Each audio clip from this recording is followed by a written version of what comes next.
ലോകത്തിന് നൽകിയ ശ്രീ PN പണിക്കരുടെ ചരമദിനം. അറിവിന്റെ വാതായനമാണ് വായന. അറിവിന്റെ അക്ഷയ ഖനികളാണ് പുസ്തകങ്ങൾ. മനസ്സിന്റെ ഭക്ഷണമാണ് വായന.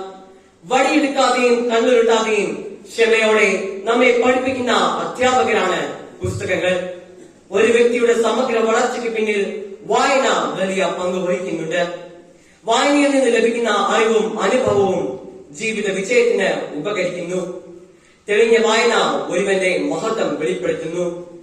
ഡിജിറ്റൽ യുഗത്തിലൂടെ കടന്നു പോകുന്ന പുതുതലമുറ വായനയുടെ പ്രാധാന്യം പലപ്പോഴും മനസ്സിലാക്കാതെ പോകുന്നു. വളരുന്നതും വിളയുന്നതുമായ വ്യക്തിത്വം സാധ്യമാകണമെങ്കിൽ നാം വായിക്കുന്നവരാകണം. പുസ്തകങ്ങൾ തിരഞ്ഞെടുക്കുന്നതിലും നാം ശ്രദ്ധയുള്ളവരായിരിക്കണം.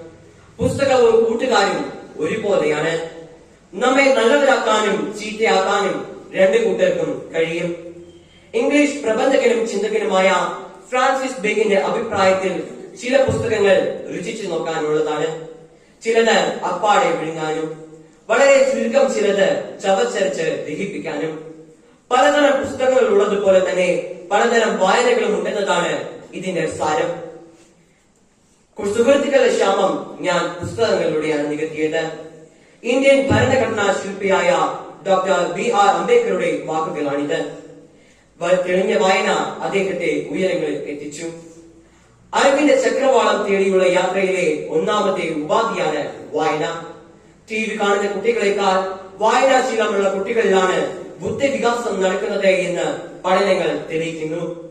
അറിവ് നേടാനുള്ള ഉപാധി മാത്രമല്ല വായന, ഒരുവന്റെ വ്യക്തിത്വത്തെ ഊട്ടി ഉറപ്പിക്കുന്നതും വായന തന്നെയാണ്. അക്ഷരം അഗ്നിയാണ്, അഗ്നി വെളിച്ചമാണ്. ഈ വെളിച്ചമാകട്ടെ നമ്മെ നയിക്കുന്നത്.